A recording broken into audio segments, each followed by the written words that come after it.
दोस्तों, अब हिंदुस्तान के हालात बहुत ख़राब हैं। कोरोना जो है एक विकराल रूप ले चुका है। जो कोविड की सेकेंड वेव आई है, ये बहुत ही खतरनाक है, बहुत ही जानलेवा है। और आप ये कह सकते हैं पूरे दुनिया में इसने इतना तहलका इस टाइम नहीं मचा रखा जितना हिंदुस्तान में। जो सेकेंड वेव है इसमें अपन देख सकते हैं एक्सपोनेंशियल इंक्रीज आ रहा है। जो केसेस हैं वो लगातार 2.5 लाख से ऊपर आने लग गए हैं डेली। जो पिछली वेव थी, जो लास्ट मार्च अप्रैल की वेव थी, उसमें ये जो मैक्सिमम गया था that was in mid of October 2020 और वो तकरीबन होता था 1 लाख से कम डाटा। पर इस बार बहुत जल्दी विद इन अ वीक जो है ये 3 टाइम्स से ज़्यादा हो चुका है। अगर आप एक हफ्ते 10 दिन पीछे जाएंगे तो ये 70-80,000 नए केसेस डेली आ रहे थे और अब आज की डेट में आ रहे हैं 2.65 लाख के आसपास। और अगर इसी तरह चलता रहा तो रिपोर्ट यह है कि कुछ दिनों में 8 से 10 दिनों में 5 लाख से ऊपर केसेस पर डे आएंगे और कंडीशंस बहुत आउट ऑफ कंट्रोल हो जाएगी। ऑलरेडी आप देखें तो हॉस्पिटल्स में हालत ख़राब है, लोगों को बेड नहीं मिल पा रहे हैं, ऑक्सीजन सिलेंडर की शॉर्टेज है, मेडिसिन अवेलेबल नहीं है। कुछ गलतियां हमारी हैं और कुछ सरकार की भी। ब्लेम गेम नहीं होना चाहिए। ये टाइम ऐसा है जहां सबको मिल के काम करना चाहिए और इस आपदा से निकलने की कोशिश करनी चाहिए। गवर्नमेंट को मेडिसिन पहले अपने लोगों को देनी चाहिए थी, ना कि पूरी दुनिया में बांटनी चाहिए थी। ज़्यादा से ज़्यादा ऑक्सीजन और मेडिसिन तैयार करके रख लेनी चाहिए थी फॉर एडवर्स कंडीशन। हॉस्पिटल्स में एक्स्ट्रा कैपेसिटी बढ़ा लेनी चाहिए थी। लोगों ने भी सोचा कि कोविड की प्रॉब्लम सॉल्व आउट हो गई, बहुत जल्दी बहुत रिलैक्स्ड कंडीशन में आ गए, जिसके कारण अपन आज बहुत बुरी कंडीशन से गुजर रहे हैं।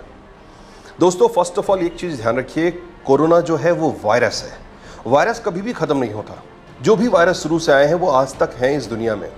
पृथ्वी में वायरस हैं, हमारी बॉडी में भी है। हर इंसान की बॉडी, चाहे वो ह्यूमन बींग हो, एनिमल्स, प्लांट्स, इवन बैक्टीरिया, उनमें भी वायरस होते हैं।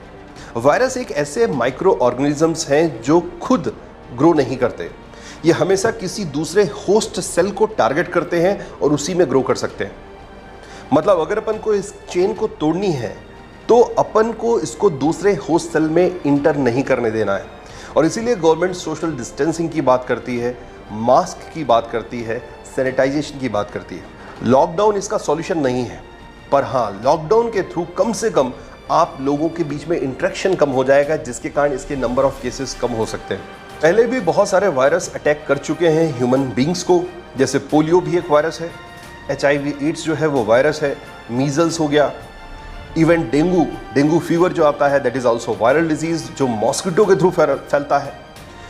और अगर इनका अपन को एंटीडोट मिल गया, अपन को एंटीबायोटिक्स मिल गई, तो उसके बाद ये अपन को प्रॉब्लम नहीं करेगा। जैसे बहुत पहले अगर बात की जाए तो पोलियो बहुत बड़ी समस्या हुआ करती थी, पर ऑलमोस्ट आज की डेट में ये दुनिया से गायब हो चुकी है। फ्यूचर में आपको एंटीडोट्स मिल जाएंगे, कोरोना वायरस की भी।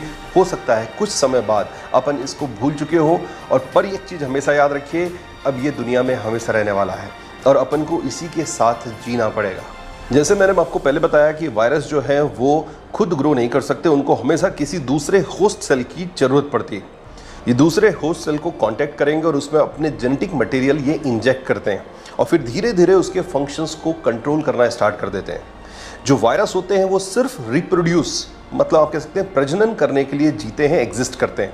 जब ये रिप्रोड्यूस करते हैं तो जो इनके नए ऑफस्प्रिंग्स हैं वो नए होस्ट सेल को टारगेट करते हैं और उनको कंट्रोल करते जाते हैं, और इसी तरह ये बहुत तेज़ी से ग्रो करते हैं। एक चीज़ बड़े मायने रखने वाली बात है कि जो वायरस का अटैक होता है, अलग अलग लोगों के अलग अलग होस्ट सेल पे अलग अलग तरह का इफेक्ट आता है, क्योंकि हर इंसान का DNA अलग है, इम्यूनिटी अलग है। और इसीलिए आज की डेट में जो नया वायरस आया है ये अपन के लिए बहुत खतरनाक है, क्योंकि अब बहुत सारे डिफरेंट वेरिएंट्स आ चुके हैं वायरस के, जो टाइम के साथ ग्रो करते जाते हैं depending upon different host cell. अब ये जो दोस्तों वायरस होता है, ये सबसे ज़्यादा जो फैलता है वो थ्रू टच है। अगर किसी में वायरस है, किसी ऑब्जेक्ट में वायरस है और आपने उसको टच किया, देन थ्रू नोज़, माउथ, अगर कोई छींक रहा है, खांस रहा है, उसमें वायरस है, वो आपकी बॉडी में आ सकता है। Through contact, through contaminated food और वाटर, और इवन ये कई एनिमल्स के थ्रू भी फैलता है। जैसे अपन ने बात की डेंगू जो है वो मॉस्किटो बाइट के थ्रू फैलता है। अब दोस्तों बहुत सारे वायरस जो थे पहले आज की डेट में उतने खतरनाक नहीं हैं, जैसे मीजल्स हो गया, पोलियो हो गया, रेबीज़ हो गया, हेपेटाइटिस हो गया, इबोना हो गया। हमारे पास एंटीबॉडीज़ हैं, एंटीडोट्स हैं, इनका इफेक्ट कम करने के लिए या फिर आप कह सकते हैं ख़त्म करने के लिए। अब दोस्तों, लोगों के दिमाग में कुछ सवाल चल रहे हैं, जैसे फर्स्ट ऑफ ऑल, क्या ये 2021 वाला नया कोरोना पिछले कोरोना से ज़्यादा खतरनाक है? अगर आप ग्राफ देखें, जो इंडिया का रिसेंट ग्राफ है, उसमें आप देख सकते हैं इट इज़ एक्सपोनेंशियली इंक्रीजिंग, बहुत तेज से इंक्रीज कर रहा है। उसका कारण है, उसका रीज़न है, मैंने बताया, अब बहुत सारे डिफरेंट वेरिएंट्स हैं और इसके लिए इसके सिम्टम्स भी काफ़ी अलग अलग लोगों में अलग अलग तरह के आ रहे हैं और इस बार ये और ज़्यादा तेज़ी से फैल रहा है। उसका एक बहुत बड़ा कारण, हम इस बार उतने सतर्क नहीं हैं जितने लास्ट टाइम पे। इस बार हमें 4 तरह के डिफरेंट कोरोना स्ट्रेन से लड़ना पड़ रहा है। पहला वो जो चाइना से आया था in the start of March April 2020। Second variant वो है जो डिफरेंट कंट्रीज़ के थ्रू आया है। अलग अलग जेनेटिक्स में अलग अलग तरह के वेरिएंट्स डेवलप होने का नए स्ट्रेन्स डेवलप हुए, जैसे कि यूके से आया, ब्राज़ील से आया, south Africa variant, different Brazilian variants. Third वो जिनको पहला एंटीडोट लग गया, वैक्सीन्स लग चुकी थी और उसके बाद उनको फिर से कोरोना वायरस ने अटैक किया, उनके कारण एक नया वेरिएंट आया जिसके परसेंटेज कम है। चौथा वेरिएंट जो है वो है री इन्फेक्शन का, मतलब जिनको पिछली बार कोरोना हुआ वो ठीक हो गए और वापस फिर से उनको कोरोना अटैक किया, ये लोग भी काफ़ी कम हैं। फिर लोगों को ये डर सता रहा है कि इस बार का जो कोरोना है वो नई पॉपुलेशन को ज़्यादा हिट कर रहा है। दोस्तों, उसका बड़ा सिंपल सा लॉजिक है कि जो इंडिया में है 45 ईयर्स एंड अबव, उन सबको नॉर्मली वैक्सीन्स लग चुकी हैं या लग रही हैं, इसलिए उन पे इतना ज़्यादा इफेक्ट नहीं हो रहा क्योंकि उनके अंदर ऑलरेडी इम्यूनिटी है। 45 ईयर्स से कम लोगों के अंदर अभी वो बॉडीज़, एंटीबॉडीज़ नहीं है, इसलिए उन पे इफेक्ट इसका ज़्यादा आ रहा है। दोस्तों, आपकी थोड़ी सी असावधानी आपके परिवार के लिए, आपके दोस्तों के लिए, आपके रिश्तेदारों के लिए बहुत खतरनाक हो सकती है। दोस्तों, पब्लिक हेल्थ इंग्लैंड के हिसाब से 90% of the corona virus cases जो है वो हाथ के थ्रू फैल रहे हैं, इसलिए हाथों को सैनिटाइज करिए। कहीं अगर आप पब्लिक में और जब भी घर में इंटर करते हैं तो हाथ जरूर धोएं। सेकेंडली, नोज़ एंड माउथ, इसीलिए ज़रूरी है कि आप मास्क पूरे टाइम लगा के रखें। जब भी आप कहीं बाहर हैं, कोशिश करिए लोगों से ज़्यादा डिस्टेंस बना के रखें। जो भी इंसान बीमार है, सर्दी जुकाम है, उसके बिल्कुल करीब मत जाइए। मास्क हमेशा लगा के रखिए और कोशिश ये होनी चाहिए कि आप कम से कम उससे 2-3 मीटर दूर रहें। जब भी आप पब्लिक प्लेस में हो, अपने हाथों से अपनी नाक, मुंह या आंखों को बिल्कुल टच ना करें। पब्लिक हेल्थ इंग्लैंड की रिपोर्ट के हिसाब से तकरीबन 85% लोगों में कॉमन सिम्टम्स या फिर आप कह सकते हैं लक्षण दिखते हैं कोरोना के। फर्स्ट ऑफ ऑल, लगातार खांसी आना, कफ होना, जुकाम जैसा होना। सेकेंडली, बुखार आना, फीवर होना, आपका बॉडी का टेम्परेचर 37.8 डिग्री सेल्सियस से ऊपर रहना लगातार काफ़ी टाइम तक और आपको ठंड लगना। थर्ड जो सिम्टम है वो है स्मेल का, आपको स्मेल नहीं आएगी, गंध नहीं आने वाली और स्वाद, टेस्ट मुंह का चला जाएगा। दोस्तों, अगर आपके साथ इनमें से कोई भी सिम्टम्स दिख रहे हैं तो बिल्कुल देर मत करिए, तुरंत टेस्ट करवाइए, आइसोलेशन में जाइए, अपने घर परिवार के लोगों से थोड़ा सा अलग हो जाइए। दोस्तों, हालत इस टाइम वाकई में बहुत ख़राब है।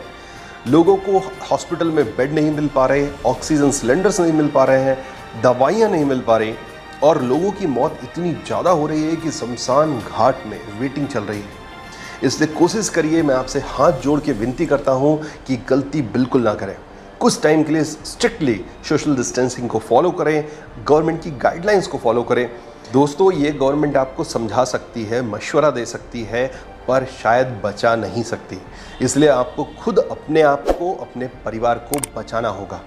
दोस्तों, ये कोरोना की सेकेंड वेव आई है, इसमें आपका क्या एक्सपीरियंस रहा? क्योंकि इस बार की वेव इतनी खतरनाक है कि मेरे ख्याल से हर किसी के कोई ना कोई करीबी रिश्तेदार को इसने हिट किया है। कमेंट बॉक्स में ज़रूर लिखिए, शेयर करिए, जिससे दूसरों को इसको समझने में कुछ मदद मिल पाए। दोस्तों, अपने परिवार की सुरक्षा रखिए। जल्दी मिलते हैं। जय हिंद, जय भारत।